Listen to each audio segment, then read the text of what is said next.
Ladies and gentlemen, and the misfits who refuse to be categorized, welcome to the World's Mayor Experience. I'm your host, Joshua T. Berglund.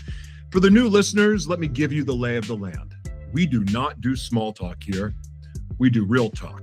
We strip away the corporate veneer and the media spin to get to the marrow of the human experience. I stand here as a man who has battled dissociative identity disorder and who navigates the world on the autism spectrum. But today, you're going to see something else. You might see me shaking. It just isn't in my hands. It's in my neck, my head, and my entire body. You might hear the struggle in my speech. These are not just tremors. This is my body reacting to the world in a way that most people cannot possibly imagine. I feel every frequency. It is painful. It is exhausting. It is a daily battle to even hold or talk into a microphone. But I refuse to hide it. These are not my weaknesses. These are my credentials. Because when you have been broken by the system and when you feel the weight of the world literally vibrating in your bones, you learn to build something better. We talk a lot on this show about shadow prisons, the cages society puts us in. Usually those prisons are labels. You are a creative, so you can't be technical. You're a woman, so you can't work on engines. You are middle-aged, so you can't start a military career. But what happens when someone takes a sledgehammer to those labels? If you're looking for answers, whether it's about breaking labels, mental health, or media sovereignty, I have curated thousands of free resources for you. The best way to find them is to use my custom search engine called the Archives, built right into my platform. You can type in your struggle and let the library serve you. You can find that at www.joshuatberglund.com, or to make it easier, theworldsmayor.com.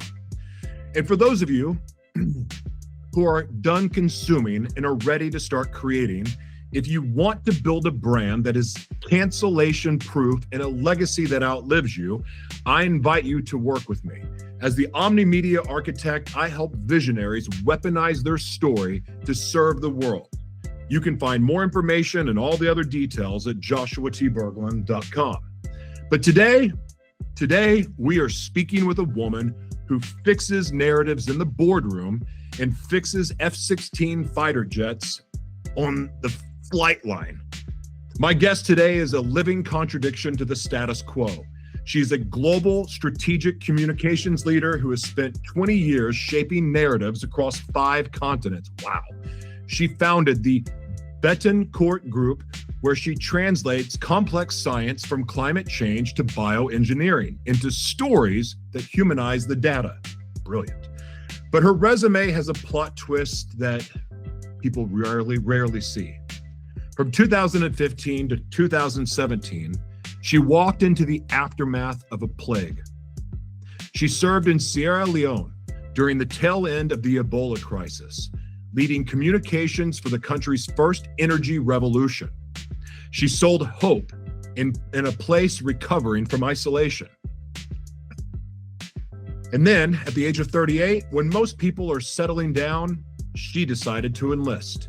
She serves in the United States Air Force Reserve as an aerospace propulsion technician.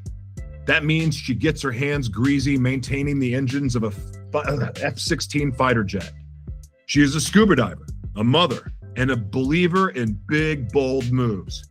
Please help me welcome the woman who operates in high-stakes environments, whether it's a policy meeting or a flight deck. Ladies and gentlemen, please welcome Angela Betancourt. Angela, how are you? Hi. Oh my goodness. Thank you so much for that introduction. It's an honor to be here. I'm grateful to be here. So thank you so much. I'm doing great. I'm feeling even better that I get to be here with you. Oh, love it. I'm really excited to do this. So in this broadcast, we don't do small talk. We do real talk. I have some questions for you designed to move from your time in Sierra Leone to the technical precision of the Air Force. And finally, your vision for the future of our planet. Now, but before we get into the interrogation, I have to ask you the question that really sets the frequency for this entire broadcast. Angela, what are you grateful for today and why? I'm grateful for a couple of things today, if that's okay if I share. Please. Grateful for strong coffee this morning. I make very strong coffee, and I'm grateful for the strong coffee. I'm a toddler mom, as you mentioned, and it's been a day. So I'm grateful for the strong coffee. And then I'm also grateful to be here and to meet you. Truly, I am. Because today was just a day of a lot of work, this, that, and the other, getting the week rolling, Mondays, and then to be able to join you here, this has been a highlight of the day. So I'm grateful to that. You can't make me cry before we start, Angela. That's not fair. That I appreciate that. I really do. That's nice to hear. But I have to tell you, I'm equally excited about getting to know you through these questions and just really learning more about what you're all about. I've been following your journey since we first connected, and I just got to tell you, I feel privileged to get to interview you. So thank you again for being here. Thank you so much. All right. I'm so grateful. So let's start with the contrast. You run a PR firm, which Yes. is about perception and nuance, but you also fix F-16 engines, which is about binary mechanics. It works or it doesn't. How does the systems thinking required to fix a jet engine the way you fix a broken corporate narrative? What an incredible question. I must say no one's ever asked me that. I have to say that, yes, on the surface, they are two different things. But one, I love the challenge. I love being able to know that in my civilian job, I can really think about these storytellings and these narratives and these complex things that you can't grab. They're not tangible, right? Results are not immediate. And so there is something to be said about that kind of thinking and the strategy that I have to do.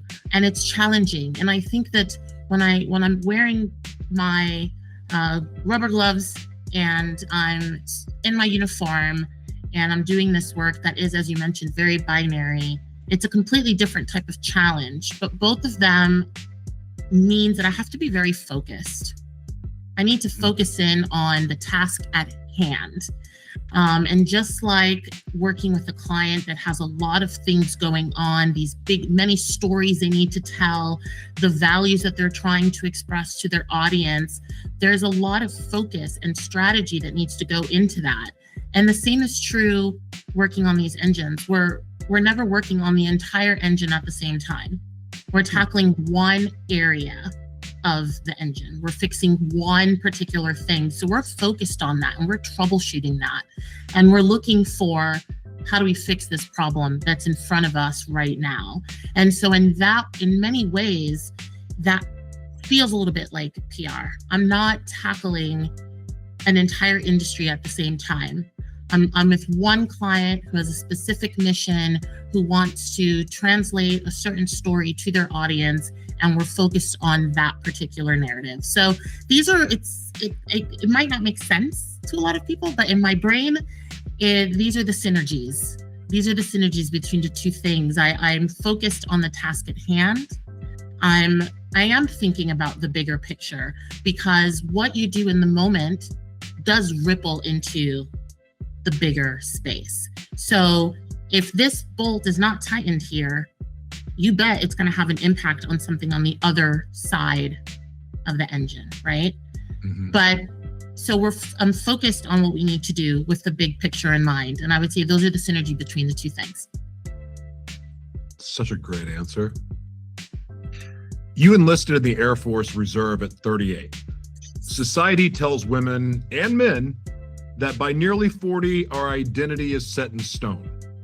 That to me is a shadow prison. What was the specific moment or trigger that made you say, I need to wear the uniform at a time when others are planning their retirement? Yes, thank you. I'm so passionate about this topic, and I just take a hammer to all of that. It does not apply to me, and everyone should believe that does not apply to them as well.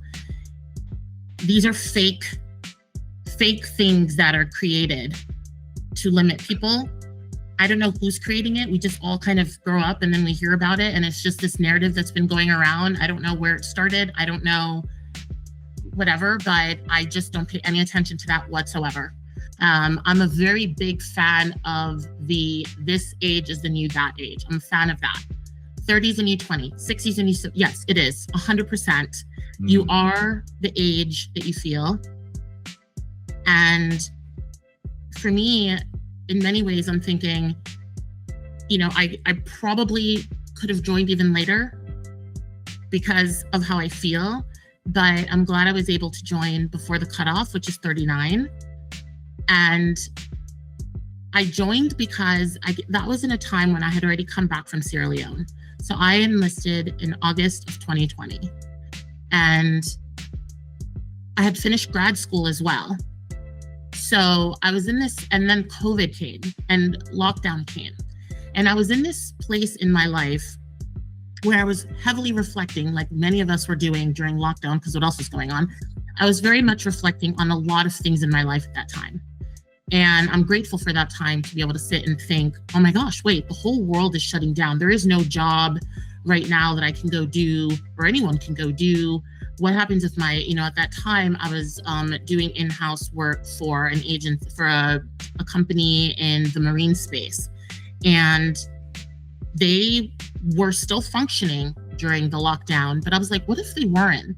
I guess a lot of people isolated on their boats or something. So, but I'm like, I was just kept thinking about, what does this all mean in my life? I had just come back from 2 years in this very high intense environment. Then I jumped right into a master's degree immediately after that.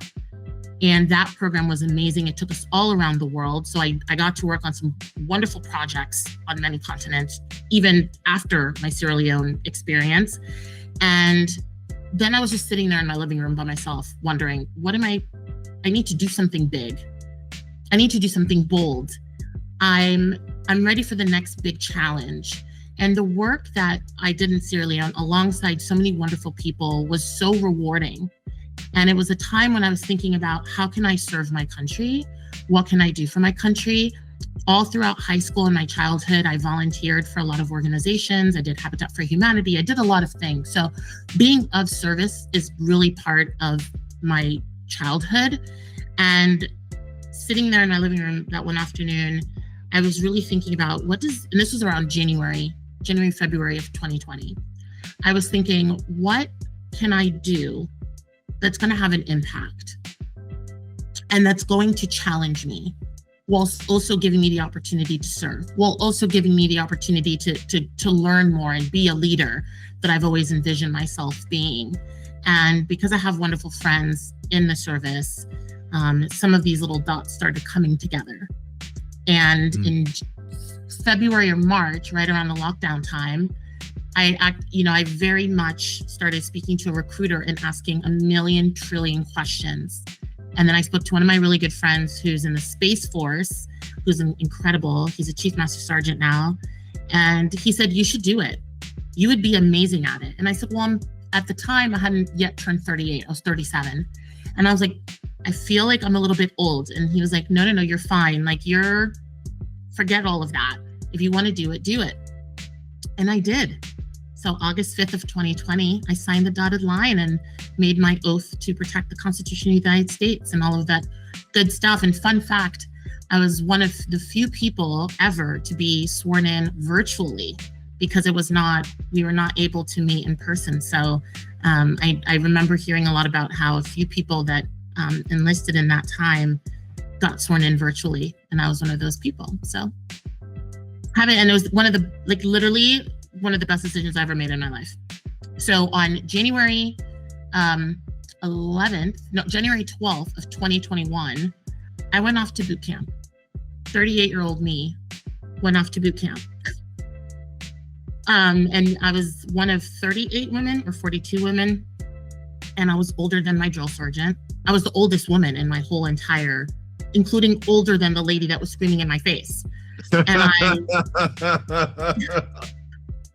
I don't know how I would have tolerated that, to be honest with you. It was, that's a whole other story. It was interesting. And I remember one of one of the youngest women. I mean, the average age was, I think, 21. There were two other women in their 30s in my group, so we bonded. And there was another, I remember there was a young lady whose mom, she's 20, I think she's 21, and her mom was my age. So I was like, wow, I could be your mom's best friend. And she even said to me at one point, I want to be like you when I grow up. And I just thought, okay, I get it. But I graduated boot camp with honors, and I came in, I think, 4th in fitness. Dang. So 4th in fitness, I was running circles around these 22-year-olds. You know what I mean? Doing more push-ups than I ever thought possible in my entire life. And left there with a tremendous amount of pride that I did that. You mentioned operating in high stakes environments. An engine failure costs lives. A PR failure costs reputation. Which pressure feels heavier to you, the physical risk or the reputational risk? Physical always. Reputation is extremely important, but it doesn't matter if you're severely injured or something like this. So, you know, when I'm doing my military days, I'm still very much a rookie in my space. There are people in my shop that have been doing this for much longer than me, and their expertise is just something I admire so much. I have so much to learn still. And I love learning. And so it's wonderful to be surrounded by other people in my shop that are just brilliant. I mean, they can close their eyes and they just know the engine so well. And that's what I aspire to. I want to get that good. And, but from the very beginning, from your training, you learn immediately what the risks are and why it's important to really learn your craft and become a subject matter expert, because something can go wrong and it can cost the pilot's life. It can cost other people's lives if the plane comes down on your house or something like that. And so from the very beginning, from day one, you learn the how important it is, the work that you do. And so I don't take that for granted. Oh, no. It's very important work, and I take it extremely seriously, because people's lives are on the line. Absolutely. Yeah. And then when I think about my PR work and the reputational risk of things, and what's interesting is the physical pressure is a lot more pressure, because if something goes wrong, your reputation is gone, right? Like if something happens, I was reading about the Concorde flight and, thinking about what happened to all of those people that made these critical errors connected with that flight. And so, that's reputational damage right there. So yeah, the physical pressure is 100% the most important. That's really insightful. Now, you arrived in Sierra Leone while there were still active cases of Ebola. God, how freaking frightening is that? You noted that the atmosphere wasn't necessarily fear, but rather a deep sense of exhaustion and impatience due to the strict restrictions on gatherings and touch. Can you take us on to that specific day when the WHO finally announced the country was Ebola free? What did that release of tension feel like for the people all around you? Yeah, when I arrived in country, the cases were on the downside, right? So I had missed that peak, and I'm positive that fear was very much a part of that entire thing, especially for people living in these rural communities that didn't necessarily have the full picture of what was going on, and they had the other narratives that dictated contradictory behavior to what, for example, international organization was telling them. So fear, I'm sure, was definitely a part of the experience. I can never speak to what they, people, especially people in these communities, what they went through. But in Freetown, where I was, when I landed, I met my incredible team. They had already been there for some time. They had been there through the peak. And so arriving there was, first and foremost, I was greeted extremely friendly at the airport. It was just this immediate friendliness. And the first Sierra Leonean that I truly had so much time to engage with was the person that picked me up from the airport. And he was then, and I know still is, just the most friendliest, lovingest person. And I remember talking to him about what it's been like there. And, there was the Sierra Leonean people are happy people, despite everything that they've been through, even before Ebola, the Civil War. Everything that they've been through. My takeaway is that these are just resilient, happy people. So I remember arriving in country, and it was this, you can't touch anyone. I remember meeting people on my team, and everyone's doing one of these things or one of these things, and you're not hugging anybody, and you're just distancing yourselves, and you can't be this many people in a space at any given time. It was definitely, it was a shock of a adjustment to make. But the people on my team and all of the Sierra Leoneans that I worked with, fear wasn't really at the forefront. It wasn't like the leading thing. I think it was more frustration and just tiredness of this. For 2 years, pretty much, their school systems were shut down. They couldn't, it was just constant bad news, tons of media speculation, all of these people from all over the world descending in your country. It was just a period of, difficulty, right? And not to mention, of course, all of the people that lost their lives, and sadness, a lot of sadness, I would say, more than fear. You had this sadness of what people had to experience, what people were continually enduring. And it was on top of the issues that the country was already having.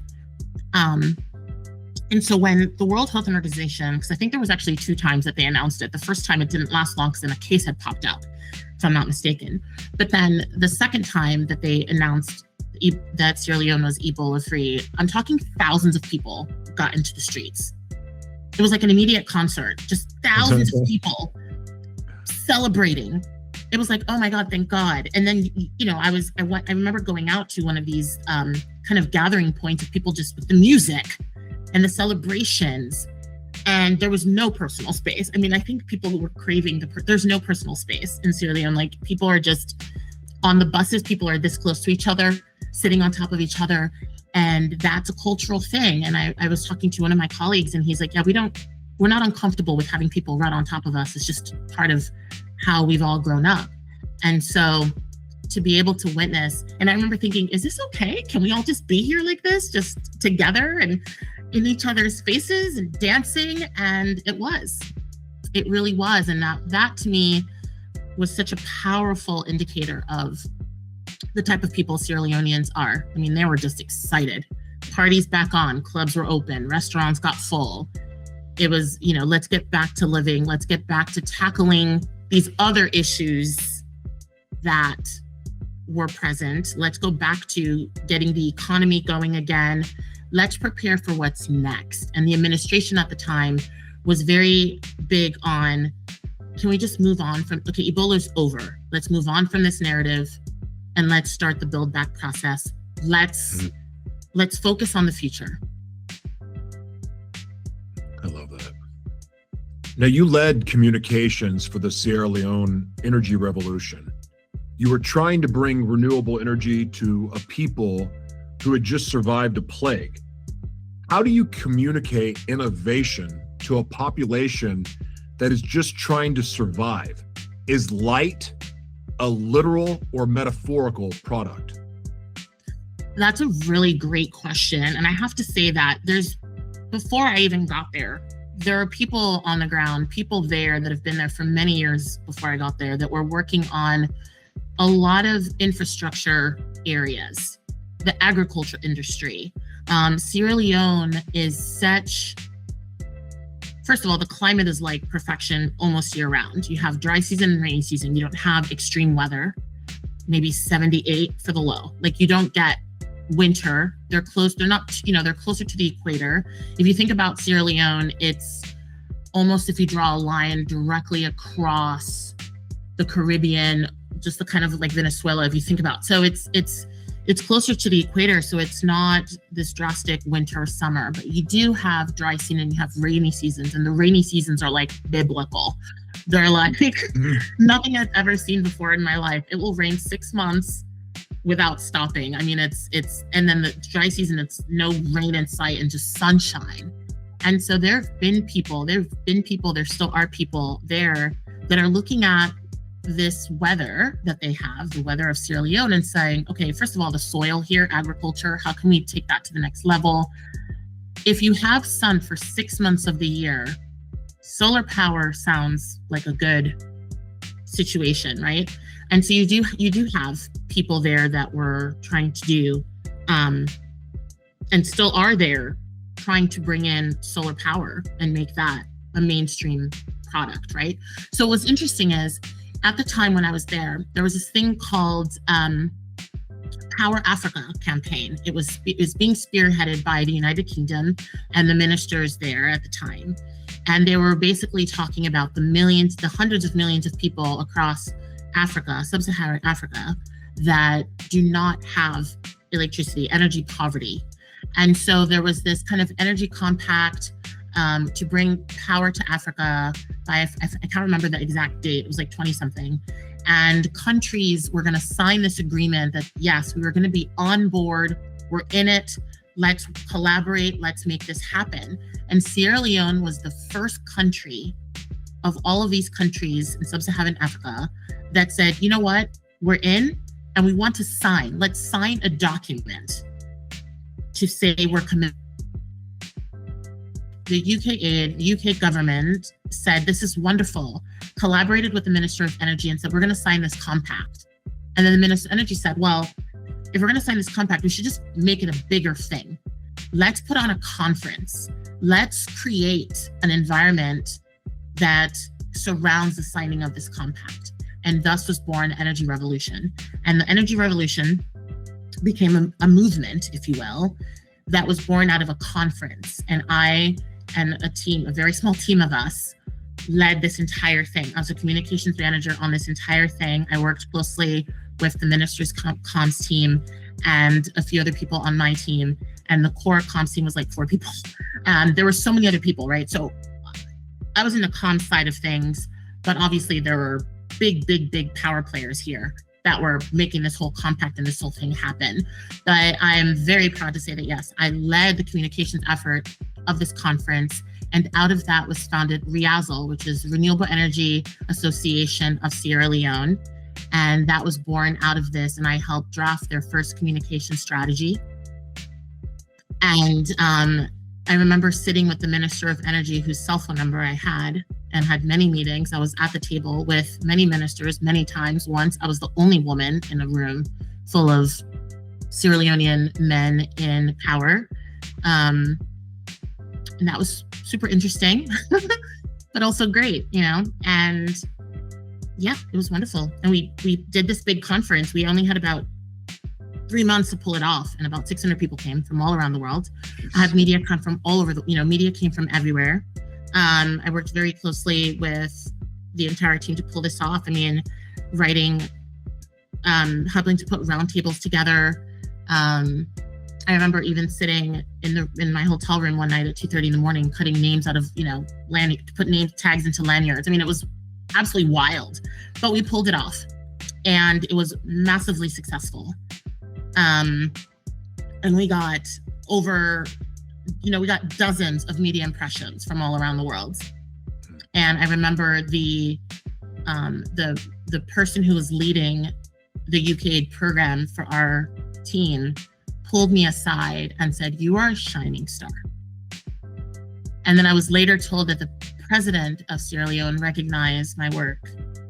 So it was just an incredible experience that I'm pretty sure is responsible for a lot of the gray hairs that I have today. But it was worth it. That's wow. And I have so many funny stories that came out of that. Like Oh, so I'm many sure. funny stories. Yeah. I got lost in my thought about, some of the events that I've been able to produce and be a part of. And I was just visualizing the all hands on deck doing whatever it takes, and that collective joy of bringing it all together and, and making it happen in a successful event. It's such a great feeling. The night that we were all out to dinner to celebrate that, the restaurant caught on fire.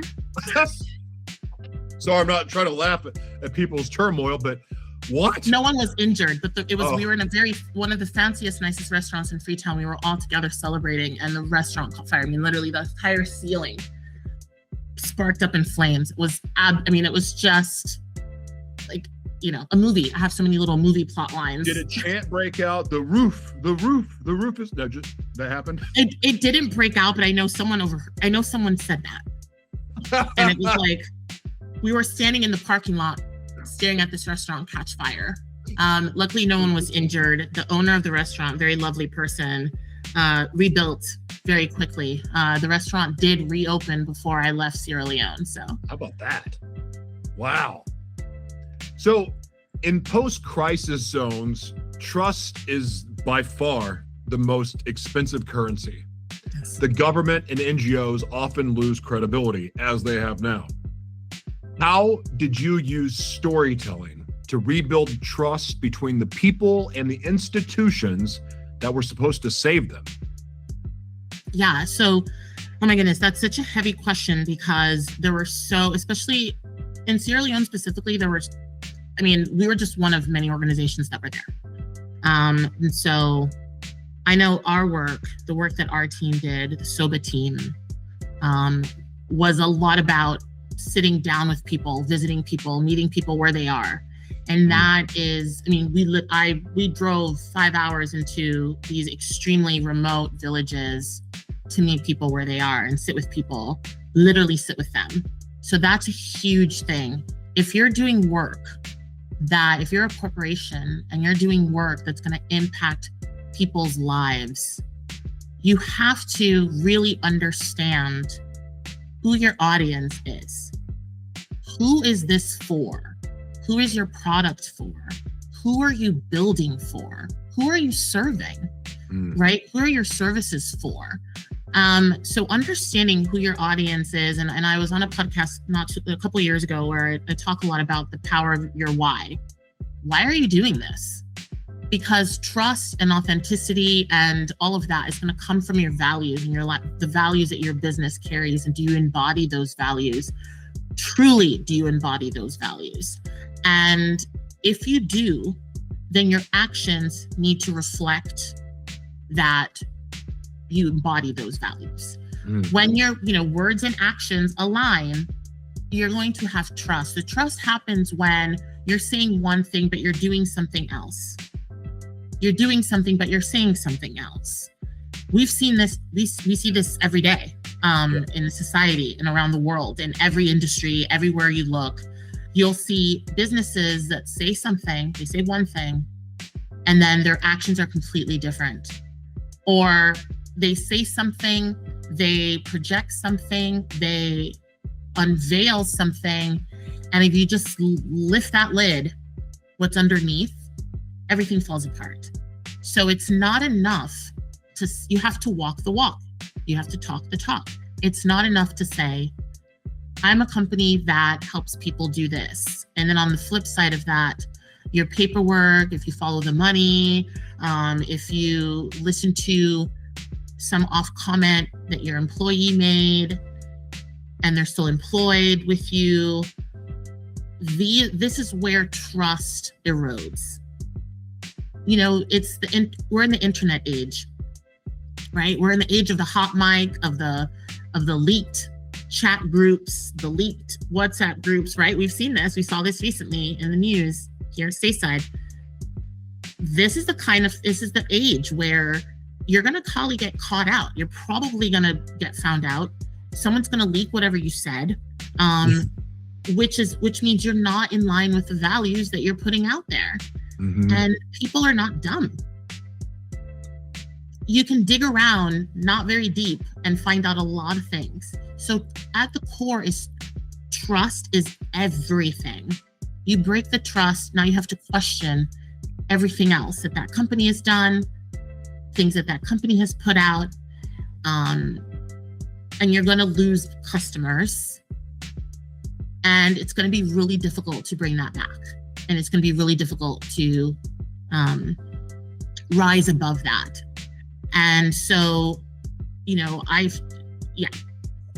it's just difficult, and I can elaborate. I don't know, maybe we can continue down that path, but it's trust is everything.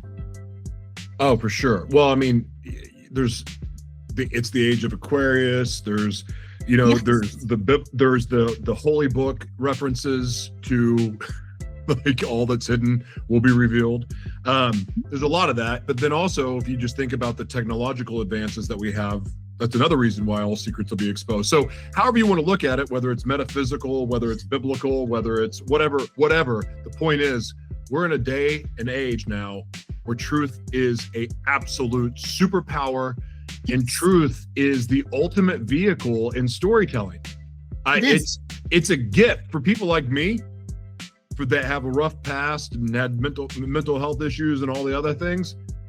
Like, the truth is literally the fuel tank for the engine that operates everything I do in omnimedia, in every form of media, storytelling. I use my story essentially to launch my career in the work that I do, because that's all I had. Yeah. And the best part about this is, even though I came out with the unfiltered truth about things that most people would never talk about, that was years ago. And so now watching all these things happen to all these people that have had the secrets, I'm like, man, I'm so glad I told the truth back then. And now I have this agreement with God that if I do it, I talk about it. In other words, I'm not going to hide it. So if I'm going to be a piece of crap, if I'm going to choose someone out, or I'm going to go to some after hours, which I don't do this, but if I'm going to go to some after hours party and see the sunrise for 4 days straight, like, I have to be willing to go, yeah, I did that, and talk about it. And that for me is a very comfortable place to be, but I'm watching other people really struggle with it. And the truth is such a powerful thing. And the other thing is too, not only is truth where you really find your tribe of people, yes, it's also how you learn your identity. Yes. And that is such an amazing feeling in a world that seems so fractured. Yes. Be able, and by the way, in having a fractured soul in the sense of dissociative identity disorder, in a world full of dissociate, to be grounded and centered with who I am for the first time in my life when the world's going crazy is an amazing feeling. But that's not possible without being boldly, freakishly honest. As you're saying that, I just keep thinking about, in this age of social media where everyone's highlight reels are on full display, it's difficult to show up as your authentic. It's difficult to show up in your authentic self. It's always been difficult to do that. Number one, right? We're in a world where it's showing up as who you really are is difficult. And I think that social media has made it such now, with everyone's seemingly curated, perfectly aesthetic lives, and the ability to show up as the aesthetic of whatever it is that you feel you want people to think of you, has made it even more difficult, which is wild, because it's an age where you can reach more people than ever. You can learn about more people than ever. You can learn about so many different ways of living and just so many different mentalities and people and cultures more than ever. And yet it's more difficult, in my opinion, to show up as you really are, because on the flip side of showing up boldly and meeting your tribe and finding your people are people that have taken this internet and these spaces for negativity. Yeah. And it scares people to show up as who they truly are. So when people can actually do it, it's something to celebrate, and the fact that you're living in your truth and showing up in your authentic way is wonderful. It's a wonderful thing in this world. It is freedom. You know, you must sleep the best at night. And I think a lot about that.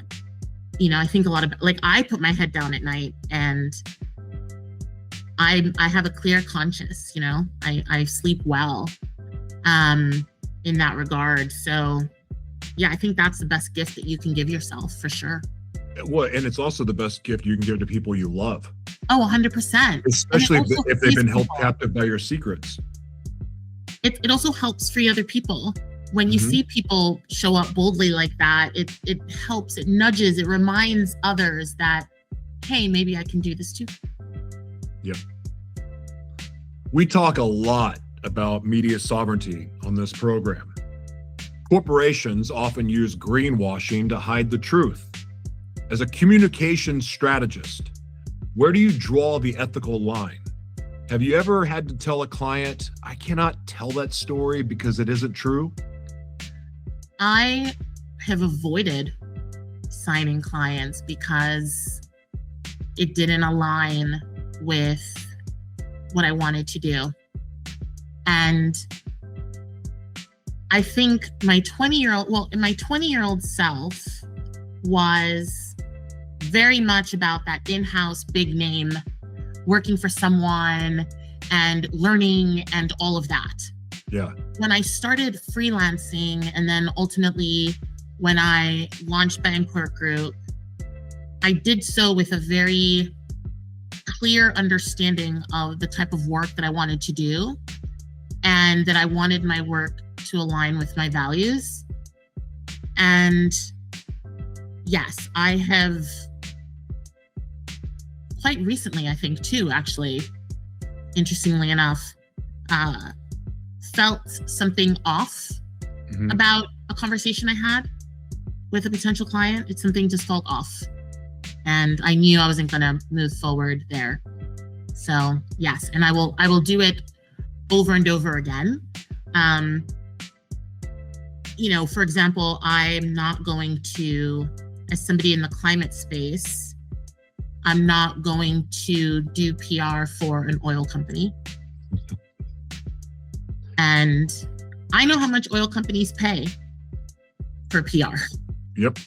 But I'm not going to do it. I'm just not going to do it. And so I'm just going to avoid it to the best of my abilities.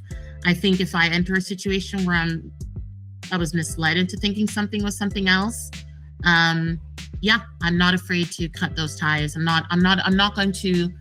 One of the things about launching my own business was being able to say yes to the types of clients I wanted to work with and to actively seek those out, and hopefully they would find me. So that's really at the heart of what I wanted to do. I don't want to take on an account that I just couldn't do it. Yeah. I respect that. I respect that a lot. And I mean, it's not the same situation necessarily. It's similar. I've been put in positions to, if I wanted the part for a certain role, I've been put in certain situations where, you know, I was going to have to compromise my values if I wanted to do that. To point it, I'm censoring the crap out of it. But it's tough because, you know, for me, I'm very, very ambitious. I have huge goals, insane goals. And when the shortcut temptation or like, hey, this is the fast track.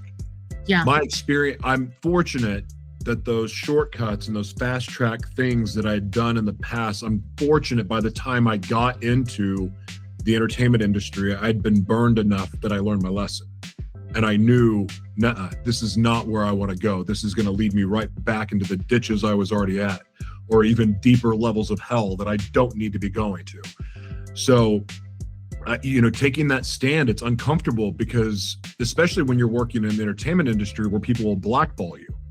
Oh yeah. You know, if you don't go along with what they want, they can blackball you. And that happens. It's happened to a lot of people I know. Even famous people. For sure. Even famous people that have been shut out of the industry because of whatever. So yeah. But I've learned one thing. There's something about the obedience to our, I'm not going to be religious with people, but we know when we're prompted between this is right for you, this isn't. When we get those little nudges in our stomach that go, people call it the Holy Spirit. Whatever you call it, God. I'm not going to argue with that with people, but for me, it's my relationship with God that goes, no, just trust the process. Trust my timing.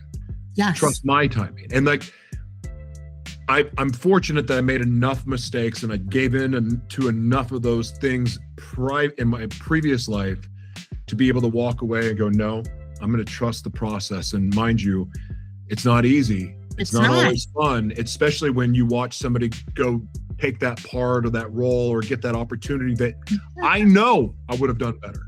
I know it. I know I would have done a better job. It doesn't matter.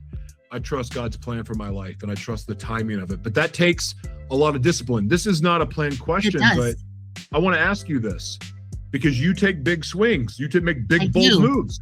So, and I want to tell you a quick thing about that too, that relates to your story, because also there was around this time, I think it was like 2022. So I'd finished tech school, I'd finished boot camp, and then there was 2 months of learning my Air Force job. And then I came back home and I was kind of back as a civilian, entering this reservist civilian life. And I remember applying for a position that I wanted so bad.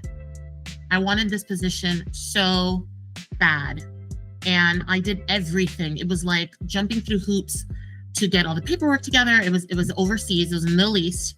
And having this experience in Sierra Leone. And now, I was like so amped and so ready for an opportunity like this. Or maybe this was just before. Yeah, this was just before my military. Sorry, I'm messing up the timelines because there's so many things that I've done. But I wanted this job so bad. It just felt like I wanted it so bad. And then I didn't get it. And not only did I not get it, but the way that I didn't get it or the way that I was rejected by it was so kind of harsh. And it just it hurt me. And I remember telling my friend at the time, I was really upset. I was crying and stuff. I was really upset. A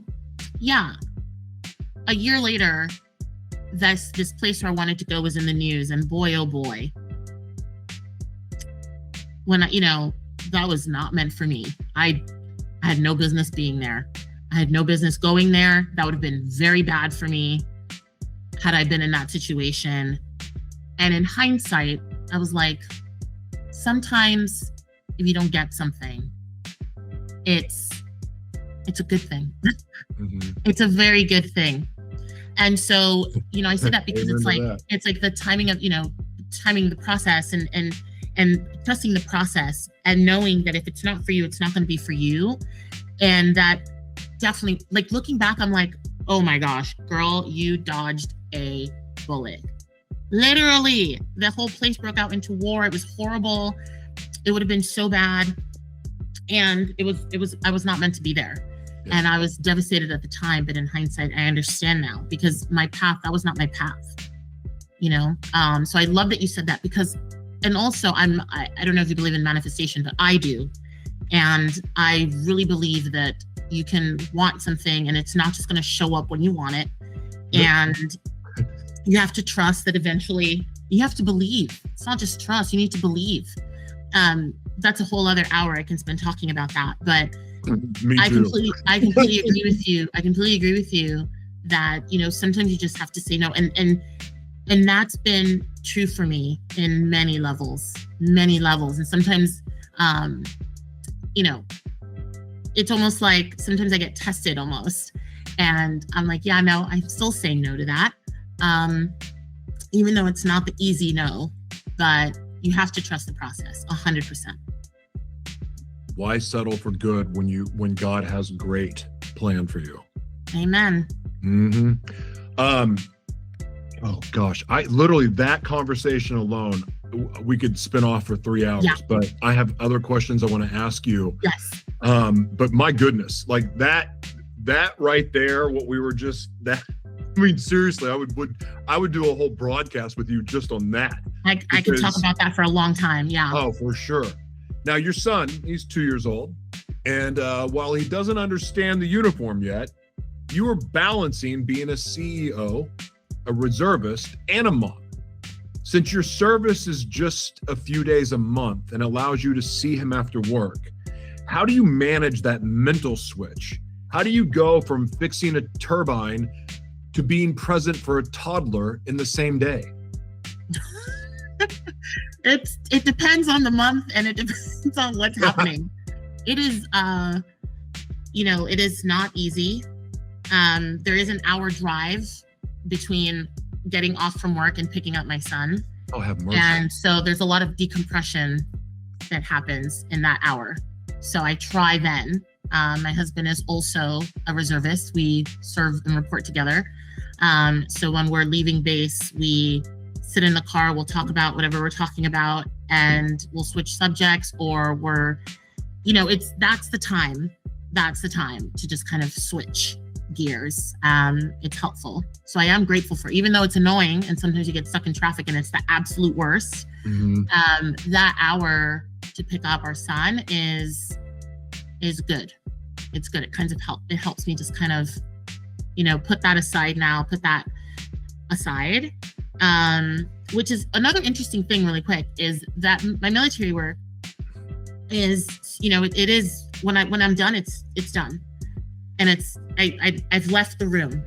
Tools have been put away. My PR job, on the other hand, kind of lives with me on the weekends and in the evenings. And, I'm turned on a lot. And, it's harder for me to shut that off. So that's a lot harder. But switching from, kind of military mindset into mom is a little bit easier, in that I can very much leave military there. Right. But it's not always, right? Some days I'm thinking about, beyond my work, there's other military leadership things that I want to do. I'm also very ambitious and I have big ideas and I want to do a lot of things.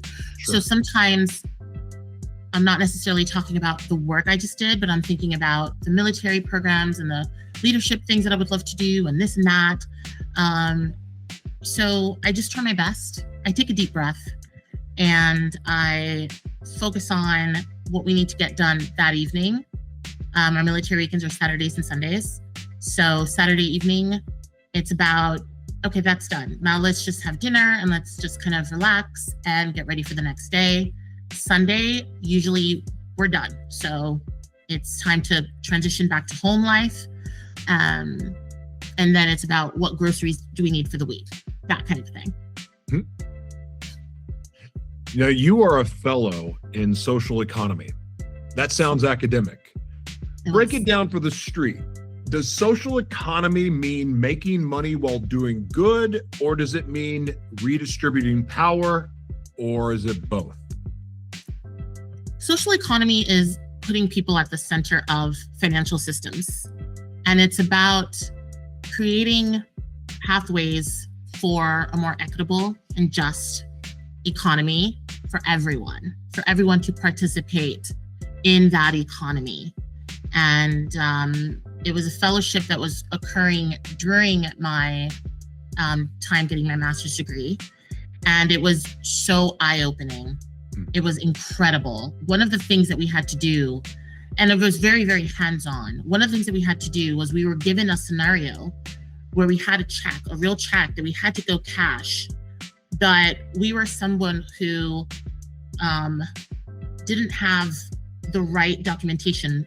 We were basically giving new personas, like a personality, and we had to go out into the world and try to cash this check as somebody who's underemployed, who doesn't have all the paperwork, who doesn't have access to the same resources, who doesn't have a mobile phone that has an app for their banks, and who had to get this check cashed and then had to try to get a money order. And we had to go do those things for real. And it was extremely difficult. And what we learned was and this was in the DC area. In the DC area, there were thousands of people that were in the exact same situation that we were stimulating. And it was mind-boggling. It was like, are you kidding? Wait, what do you mean I can't do this here? Wait, what? Predatory practices, predatory people. It was so eye-opening and incredibly is such a powerful lesson about what social economy means. Social economy is about the economics of equitability and ensuring that financial systems work for everybody. They work for everybody. I mean, that's kind of, maybe I'm oversimplifying it, but that's it in a nutshell. And you're not. It is simple. I didn't mean to cut you off, but it is more simple than we make it. And the one thing that I wish, because I'm very fortunate that I get to work with the global organizations that I do, but then also I'm a realist. And, I'm fortunate that I've been able to see kind of multiple perspectives about global agendas and know the underworkings, kind of behind the scenes activity. So I have a very, I think I have a very healthy, realistic view of the future world that we're going into, what the real risks are, what the pros are, what the cons are. And the thing I get very aggravated with is, first of all, I'm a conspiracy within the conspiracy theorist. Means even conspiracy theories I question. I know there's truth in it, but I even question that. But I also question the narratives that were given in the media. And then I question and I look and see what agendas, global agendas, what the think tanks are talking about, like the global think tanks with the UN, with the World Economic Forum, their plans, the Rockefeller Foundation. I read all of this stuff. So I get to see it through multiple lenses. And the most frustrating thing to me, it's beyond frustrating, it makes me so mad, is that when people say that they're telling the truth, they're giving a small piece of it. They're not giving the full picture. For instance, the UN comes out with Agenda 21 and Agenda 2030, and there's Agenda 45 out there somewhere, but they came out with that. So then the conspiracy theorists get their hands on it and go, oh, we're going to be enslaved and we're going to have our freedoms taken and blah, blah, blah. And they're kind of right. Then you have, but the other people that are saying there's hope and opportunity for all, and we're going to make it fair, and we're going to provide resources and infrastructure and clean water. And okay, right, that's all great. Some people see that as a threat because they're going to have their normalcy taken from them. They're going to have their lives disrupted. As humans, we do not like change. However, these changes and these agendas are meant to, or at least in theory, help everyone make the world fair and just for all. The problem is, with the conspiracy theorists aren't telling the truth, and the UN and the World Economic Forum and the Rockefeller Foundation aren't telling the full truth either. And there's no middle ground for people to come together because one feels threatened, the other feels like it's hope, so they're all sold out, so they're pushing that narrative and agenda. There's no one there to try to build the bridge. And what I'm getting at is this. I studied Agenda 21 and Agenda 2030, the Rockefeller Report, the Future of Industry. I've read every book that every World Economic Forum and United Nations leaders put out. I have a good understanding of the future world that we're going into. Part of being a futurist and a visionary and a trailblazer. That said, I was able to figure out for myself in the studying the opportunity that was available for all. And there is absolutely an opportunity. And guess what that opportunity is? Media literacy. Not media literacy as an understanding between real and fake news. I'm talking about the understanding of how to use all of the media tools that are available. And there's metaverse, there's think about all of the video platforms, the audio platforms. You can publish books for free now. You can create merchandise for free. Every form of media is now accessible into the hands of all of us. Mm-hmm. And the most amazing thing about that is that all those tools, you don't need money to start a business.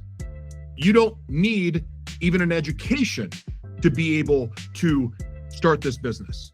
Because if you like storytelling, this goes back to storytelling. There's some people that have been disabled their whole life. They're mentally ill. They've been incarcerated. They were trafficked. They have sensory issues, so they can't be around people physically. And so they've been cut off from the world. They've been cut off from opportunity. They've been cut off from education. And yet here we have this vehicle that anyone can use to create endless revenue streams, tapping into their God-given gifts, God-given talents, and their life experience, their intellectual property, aka their stories. And there's literally endless revenue streams with that formula alone. I've written multiple books on it. But for the life of me, I've been watching all of these world leaders talk. I attend most of the UN meetings. I get to attend meetings of the World Bank. I listen to what the world leaders say. I listen to what the conspiracy theorists say. And no one has talked about this very basic thing. But there's an opportunity available for all. And I don't even know what the real question is, except to say, we have all this information out there, and there's all of this opportunity, but it seems like there's a wall keeping this bridge from being built to bring everyone together. My mission is to build that bridge, but I really don't know how.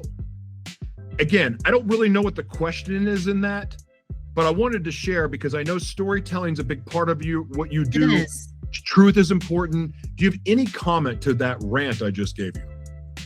Well, I thank you for your passion on all of that. I could definitely hear your passion. And, Sure. Again, I mean, that everything you just said is a whole other 3-hour conversation, to be honest, right? There's a lot to unpack there. But I will say this. I'll say that in this information age where there's so much available to us, right? I think it's important to break it down. It's when people talk about climate change and then they're not specific. Or people are like, I'm going to live in Africa. And I'm like, where? Where in Africa is a continent? Where in Africa are you going? Tell me the country and then tell me the city where you're going to be. Like, you can't just throw out these big ideas. I think the important thing is breaking it down into chunks, right? People want to talk about climate change. Yeah, okay. Climate change is like this. Climate change is 10,000 in the air. We need to come on down. And what I'm hearing, what I'm hearing from what you're saying is, where do we begin?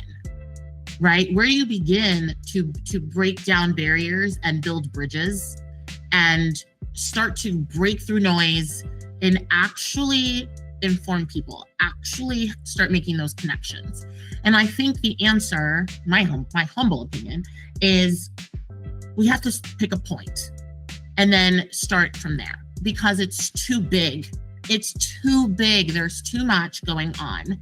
And so I have so much respect for people that are like, okay, let's start with the social economy in DC. What can we do in DC to empower more people and make the equitable system, financial system work for everyone? Let's start there. And then what's the next step after that? We realize, okay, educating people that certain resources are available is a huge part.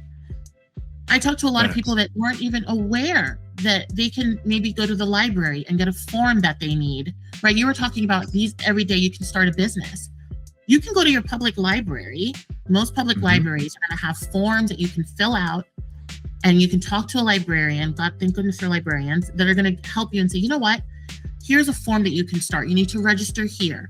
You need to go here. Then maybe check out this YouTube channel, because they talk about how to create a page on Wix, or a page on Squarespace, or a page on WordPress, so you can get your website up. And now we're breaking it down. I think, especially someone who, like you, because I already know you, big thinker, big ideas, let's go, right? There's so many things that need to be corrected. There's so many things we can take on, myself included. I'm that way too. And a colonel in the Air Force who I deeply admire, whose career is mind-boggling to me, I asked her one day, how do you do everything? And she said to me, how do you eat an elephant? One bite at a time. Right? Because I'm one of these people that are like, I want to be involved. I want to take it on. Like, let's do it. There's so many big things I want to accomplish, and so many things that we can solve in the world and problems. But right? How do you break down these walls? How do we bring all these things together? All these big people are saying all these things, and I see it. But how do we distill that down? And I say, we pick a point, and we pick an area, and we pick a community, and we start there. And I say that because I think that applies to climate change. That applies to so many of the injustices that we're seeing. Is let's start in our own community. Let's start in our backyard. Can't change the world until you change your community. Yeah. Are people in our backyard aware of these resources? Are they aware of these books that are available? Are they aware of these programs that can help give them knowledge about certain new tools? Right? In Sierra Leone, I remember talking to people about like Facebook 101. Right? What is the 101 you can do in your community that's going to start that empowerment process, that media literacy process? And so when it all feels so crazy and overwhelming and big, I always like to bring it back to the community. And that helps me not feel like frustrated with the world, is to think about my own community, my own backyard. Smart. To me, it starts with the youth in the community, because I believe that the youth, especially now, like if a child, if a teenager can run a YouTube channel or a TikTok channel, they can run a media organization now. And they do. They can be a one-person media organization covering every form of media by themselves now, and they can do it without spending a dime. That is a fact. Look at Mr. Beast. He started a YouTube channel in his bedroom in his mom's house. And look at what one person, look at what what one person has been able, and I love that he has Mr. Beast philanthropy channel, because look at the impact he's trying to have in the world. And it started with a young guy sitting in his bedroom in his mom's house that was supposed to be studying for a test, decided to launch a YouTube channel. But it's to your point of the media, that's the good about the internet and these platforms that exist today. That's the good part of it. And now it's just about empowering people and encouraging people and having that ripple effect in your community, your neighbor, in schools, to say, here's how you can step it up. Here's how you can have impact. Here's how you can change your life. Here's how you can find meaningful work or talk about the things that light you up. Angela, I'm the world's mayor, and I'm going to give you the power to enact one global communication law. Oh boy. One rule that every news outlet and corporation has to follow when talking about climate change. What is that rule? Or what is that law? Beyond tell the truth. All of it. I would say, remember the people. Remember the people that are going to be most impacted by what you're about to say or not say.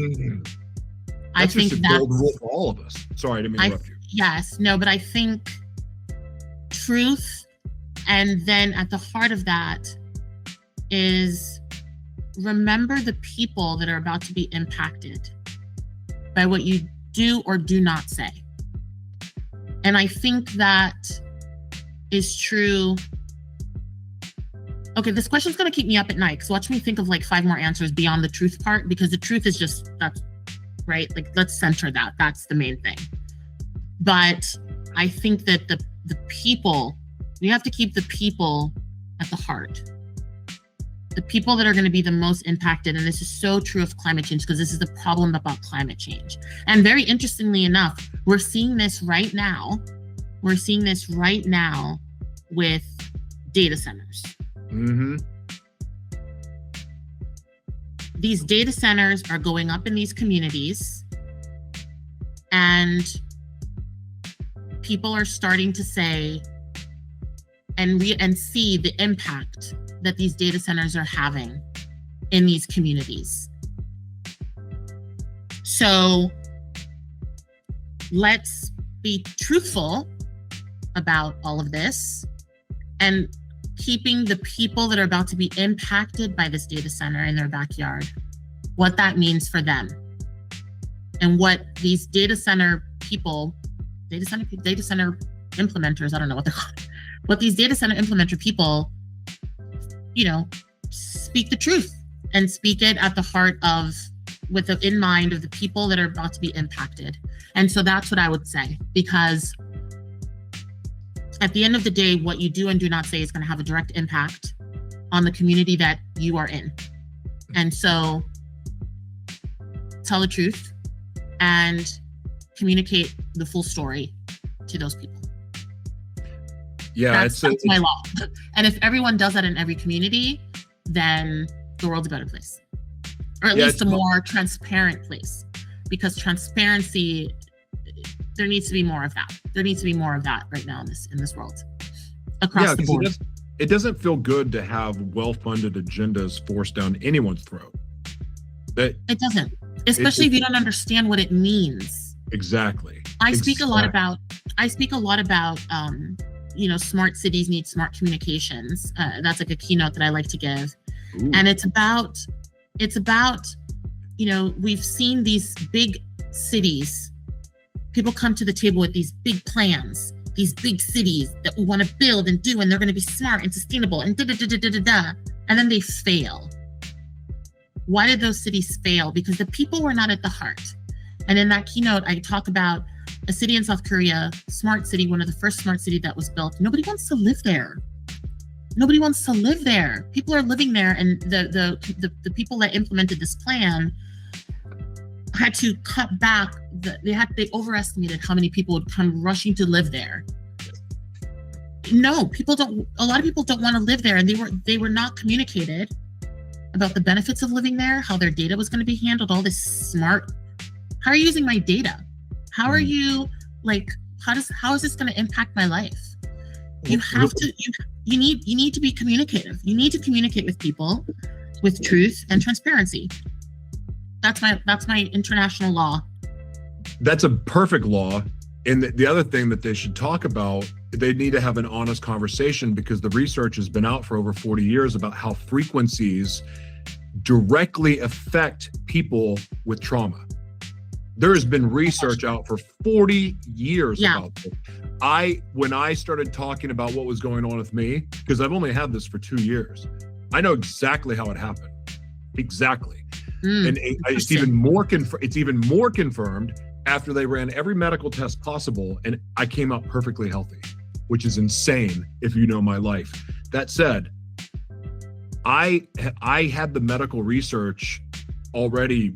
I'd already found it, because the way I was trying to heal from dissociative identity disorder and uncovered a bunch of research about how frequencies affect people with trauma. And I'm not going to go into this story right now, but that research has been out for 40 years. And so while they were pushing 4G and then 5G and then 6G, which is really us connected to the internet, and which is not a secret, that's the biodigital convergence. That's it.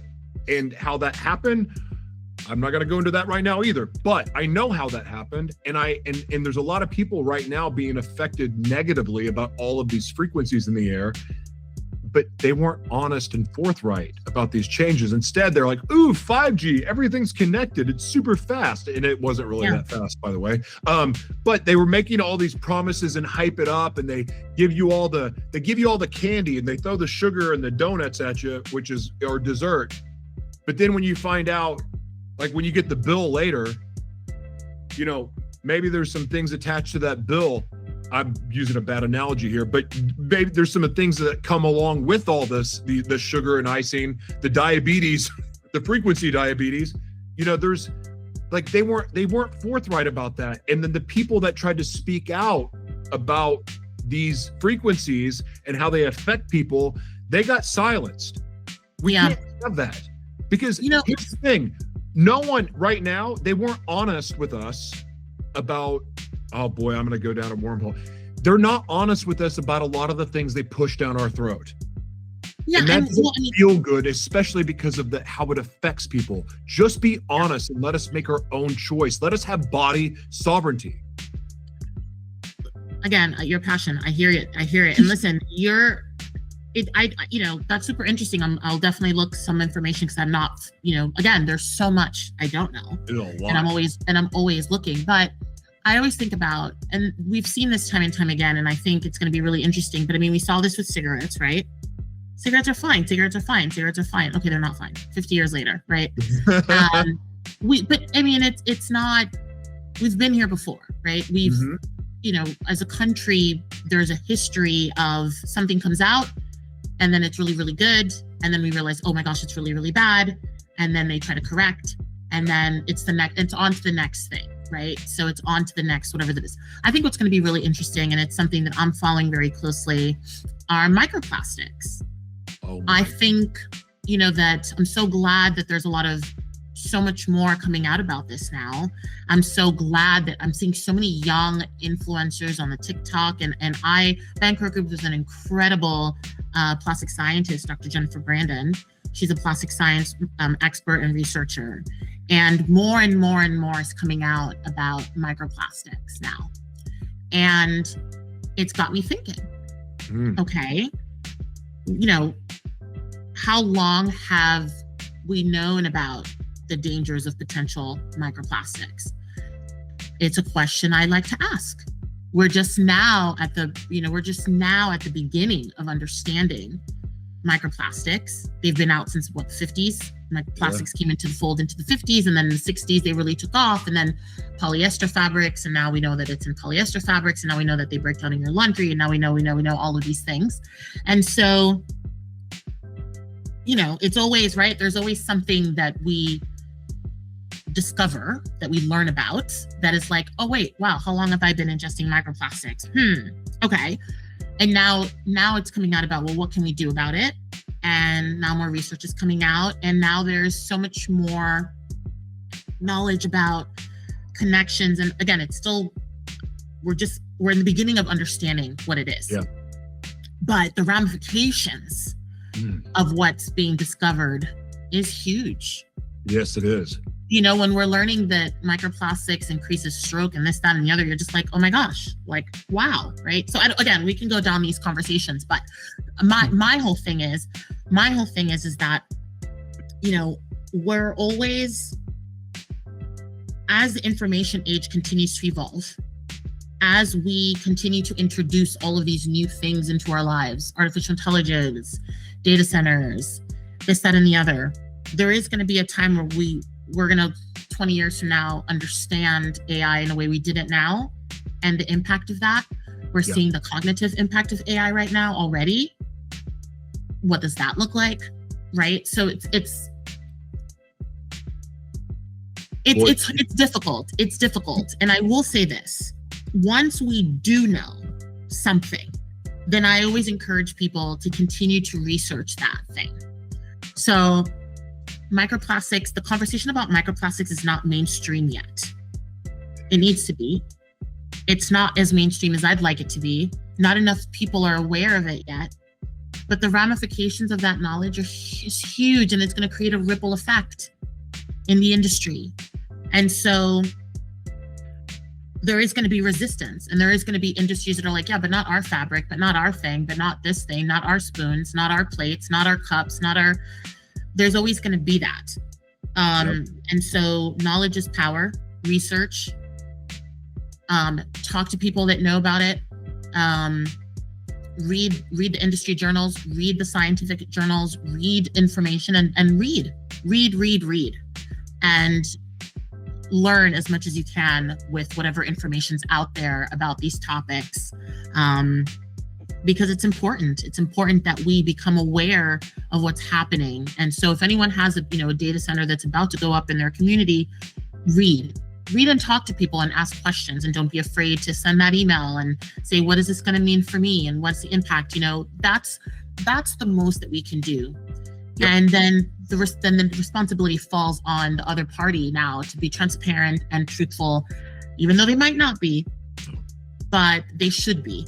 Right. And those are my thoughts on that. Yeah. There, one thing I want to throw at you to look up, and we're not going to discuss this because this will literally take 5 hours, is smart dust. Everyone out there listening right now or watching, look it up. Just look it up. Okay. Look it up, because Trump's talking about it openly. He's been talking about 6G under the skin openly.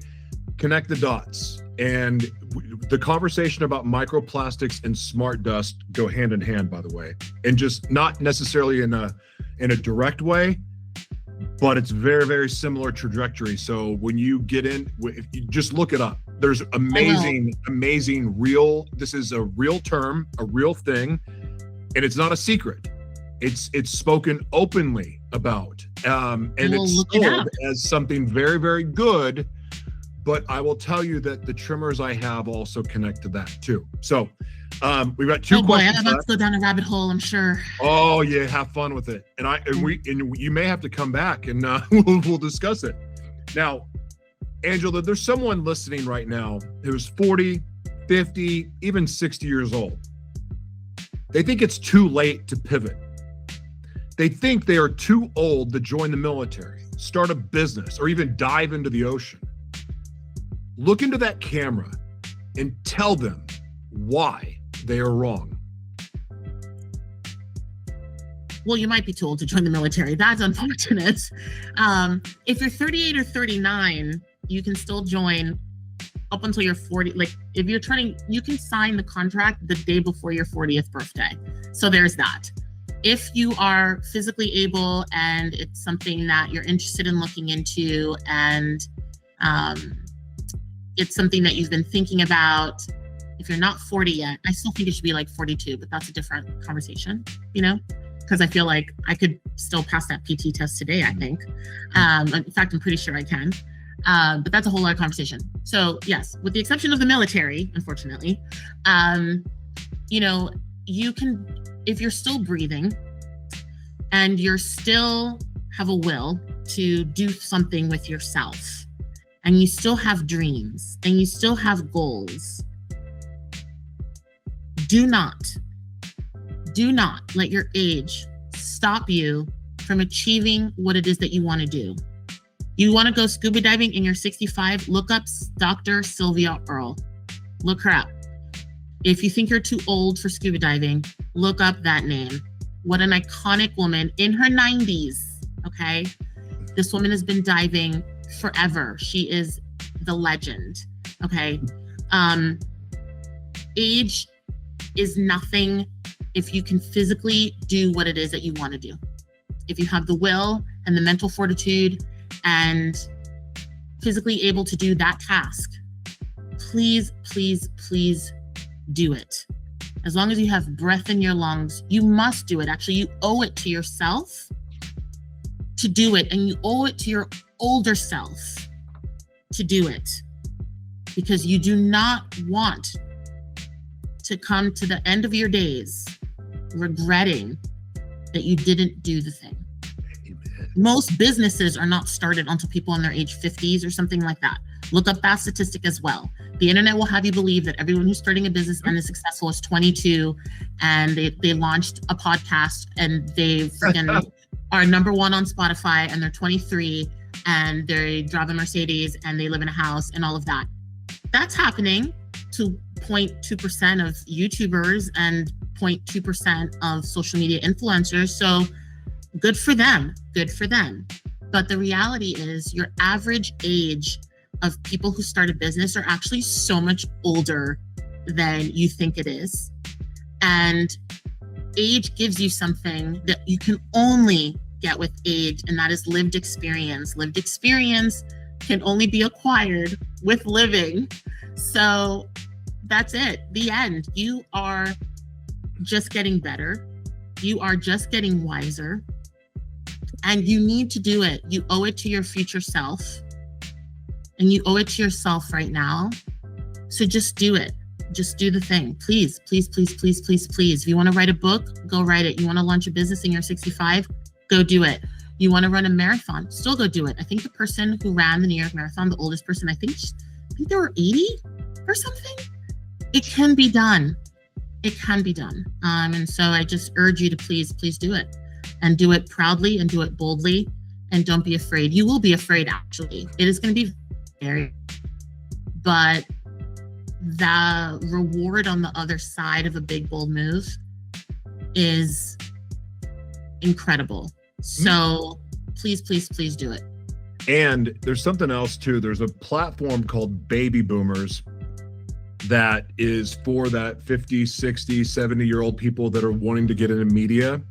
Yeah. There's people that are leaving legacy pieces for they're starting podcasts and leaving legacy pieces to tell these stories for everyone, but then really leaving it behind for their youth. I will tell you, I talk about this about media all the time. I learned through new media. That was the vehicle because I wasn't going to get access to traditional media. That said, we can't, like, the new media people are never going to have sustainable careers in new media without knowing the fundamentals of traditional media. That's important. And so the old school media people that have been aged out supposedly of their traditional media and don't really want to tap into the new media, I got to tell you, there's a real big opportunity there, especially for teaching the younger generation the fundamentals of media, because you learn that, it makes everything you're doing with new media it gives you that opportunity to really create a solid foundation to launch off of. A foundation is super important. And luckily, there are so many ways to acquire that foundation now that does not require having to go back to school. 100%. There are so many ways to acquire information on and offline. Go to your library. I'm telling you, if you don't have that kind of internet access that you need, or you don't have the laptop that gives you that, starting your local library, because you're going to find so many great resources there. There are so many people listen to, and that's the other thing too, is be mindful of the media that you consume. 100%. Find as much in a world where you can turn on any channel and doom scroll forever, because you can, but there are also a lot of uplifting, wonderful, empowering things that you should be listening to that's going to help give you that extra oomph. There are a lot of people in every genre and every business thing, of every interest. There are people out there, you just need to find them. They're easy to find, actually, that are out there giving you the tips and the tricks and setting the example for what it looks like. I love that in the beauty space, even, and especially for women who sometimes, this thing about after 40 you start to get invisible and all of that. Oh my gosh, I just put on my little air plug things and I just shut all that out. Oh my gosh, just shut it all out. They are wrong.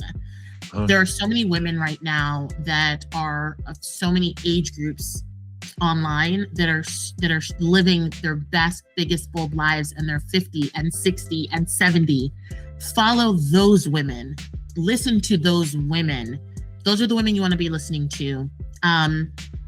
Look at, if you need more social proof, look at the celebrities that are out there killing it, even if, they rub you the wrong way or whatever. But I love looking at someone like J-Lo, who's in her 50s, and she's not slowing down.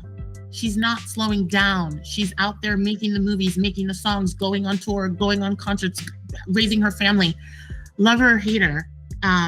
There's actual social proof everywhere you look of people that are out there winning in every age group. And I just highly advise that. And if you can sit down with an elderly person in your community or someone in your own family, talk to them as well, because we just undervalue older people too much. We don't give them enough. We just need to elevate them so much more. I'm so blessed that I come from a family of just powerful women, and women that are, my mom's in her 80s and she's still traveling and she's still living and she's still walking and she's in her friends group and she's just amazing. And I look to her. Those are my role models. So you're hearing it from me first. Don't listen to the noise of people that are trying to keep you down, and walk your path and do what you want to do, because 100%. That's advice that I follow myself. I won't get into it because I don't know if we have that much time, but even in my personal life, I've just never been on the same timeline that people say. It's just not been my reality. I joined the Air Force at 38. I gave birth to my first child 3 days before my 41st birthday. I don't care if people are calling me old. I don't care if people are telling me you shouldn't be whatever. Why are you doing those things? Be wary of those people also. Be wary of the people that are like, why do you want to go do that in that tone? Stay away from those people. Yeah, there's no gatekeepers anymore anyway. There's no gatekeepers. There's no gatekeepers. Gatekeepers, and more than ever, you need to find people that are going to cheer you on and say, hell yeah, go do that thing. Hold on. But wait, really quick though. There is no people cheering you on in the hero's journey, especially at first. It's very lonely. It is the most isolating, lonely thing ever. When you pursue what you're called to do and you take that leap of faith, you're part of the test of the hero's journey is that there's no applause till the end. There's criticism, and the people that are closest to you that you think are going to be the ones to support you, not so much. And also to your point on that, not only it was interesting for me because for me it wasn't so much. Definitely there were lonely moments, but the people that dropped off,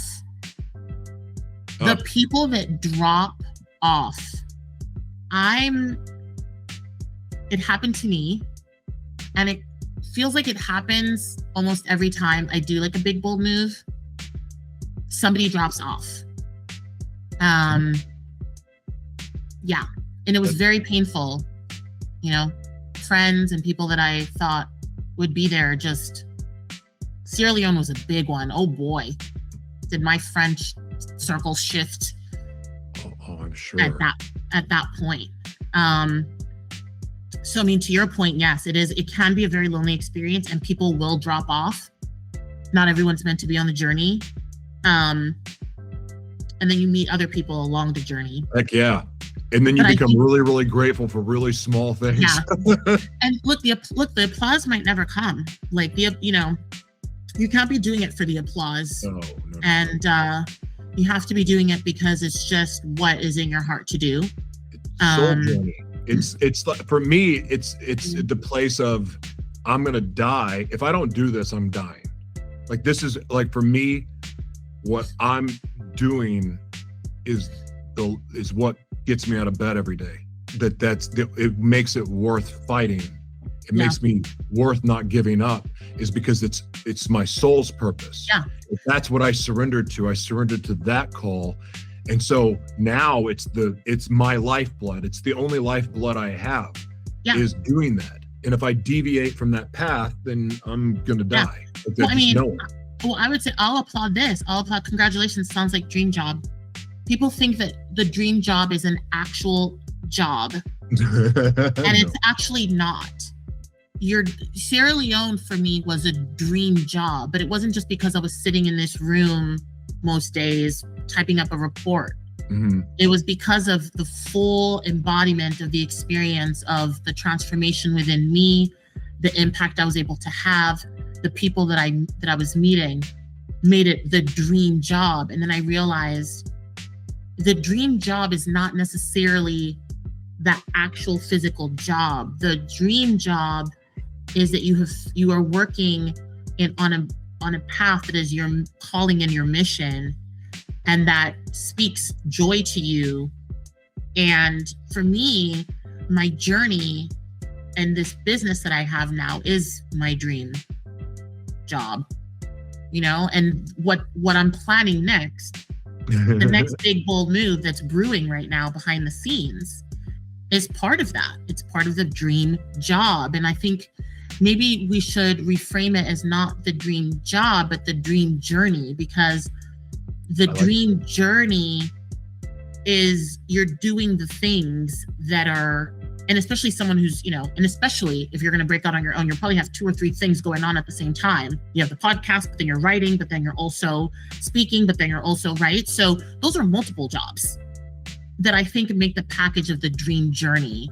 And right now I'm on my dream journey again. And I'm so fortunate. And it sounds like you're on your dream journey. Oh my God, did I just coin something? I coined it here first. You did. If dream journey starts popping up on socials, this is the proof that I coined it here first. But yeah, I think we should be on dream journeys that, and part of the dream journey is because you're doing, even if you have 3 different things going on, I am going to be launching a podcast soon, which by the way, you should come on. I do want to launch a podcast, and I hope I can monetize that podcast because we have to feed ourselves. But it's all very much in alignment, right? I'm doing work that's in alignment and I'm getting paid for it. And I feel like that's the dream journey that I'm on. And we should all be at a dream journey, which doesn't necessarily have a destination. You're just continuously doing the work that wakes you up in the morning, fills your cup, pays your bills, and helps you connect with others to further the knowledge, to further the wisdom to people that are listening, to people that are buying your services. Oh my gosh, I'm just so glad this is being recorded because I'm really on a thing right now. This dream journey. I'm on my dream journey again. I was on a dream journey in Sierra Leone. I'm on a dream journey again. And I want to continue that dream journey. And I hope other people can find that dream journey. I'm writing this down. Dream. This is so good. Well, by the way, your podcast will serve as a great commercial for your business. Like you can make your own commercial. And it will. And it's all very organic. It's coming from an organic place. It's coming from my soul. It's coming from my values. And so I have no problem putting that out into the world because it's coming from this place of my mission. Another good thing that you can do with your podcast is flip it into a book. I told you some stuff was happening behind the scenes. Don't start giving all my secrets. I wrote the blueprint in the book on the media monetization. So I've got a million ideas, but this is not about me. This is about you. So I am working on a book. You're one of the first people to hear it. It's coming. I love it when people announce things on my show. I'd make a guess. I can literally talk to you all day. But what I would like to do, because we've covered a lot of ground today and we've gone a lot of different directions. But what I would like to do now is to give you the mic and you get the last word. But here's a little instructions before you give your last word. I want you to plug everything you want to plug. I don't care if it's an underwater flute recital. If that's what you want to promote it. But also anything that's on your heart, any statement, your mic drop moment, anything that you want to say that you feel that you need to say that you didn't get the opportunity to say on this program. The floor is yours. You get the last word. I have to start with gratitude. Thank you so much for having me on. This has been so lovely. I was kind of like ill over the weekend with stuffy nose and congestion. And I feel like, look, it's clearing up while I'm on this podcast. This is so great. No, this has been truly wonderful. I'm grateful and I appreciate you having me on. So that's first and foremost. I run a PR business. And if you are, and here's a funny point from earlier. I will say no to something that doesn't align. But if you're a business or an organization and you're ready to genuinely step into a more sustainable space in the core of your business, reach out to me because Betancourt Group, we are all about environmental and social impact, positive environmental social impact. And if you're ready to start making an impact, you're ready to truly transform into this space and say, you know what? I really want to have sustainability be at the core of what we do, but that means uprooting everything and starting over and rebuilding. Send me an email. Let's have a conversation. If you're already in that space and you are looking to elevate your story a little bit more, you're looking to just reach people, you're looking to up your communications game, your outreach game, your community building game, Betancourt Group, please reach out. Website's groupbetancourt.com. Betancourtgroup.com will also take you there. Find me on LinkedIn. I'd love a good LinkedIn moment. And also, I love speaking. So if you are looking to bring a speaker into your organization to talk a little bit more about big, bold moves or to talk about the importance of communications and transparency, please reach out to me because I would love to do that. I want to do more public speaking in 2026. So I'm putting it out there now. That would be absolutely wonderful. And I will leave it with big, bold moves. It is a real philosophy that I live by. I talk about it. I'm writing about it. I've lived it. I am currently living it. If you have a big, bold move that you want to make in this life, do it. And just go for it. Follow that hunch, follow those ideas, honor yourself, honor your ideas. And I think my final words are, we, as a society, we really need to show more empathy. I've traveled all over this world. I've lived in so many cultures. I have friends on every continent except for Antarctica. And people are good. And this world has so much beauty in it. We have so much to offer each other. We have so much to learn from each other. My goodness, we have so much to learn from each other. Please open your minds. Let's learn from each other. Let's embrace each other. And I think that's going to really be, that's just the way. So. Generate by AI.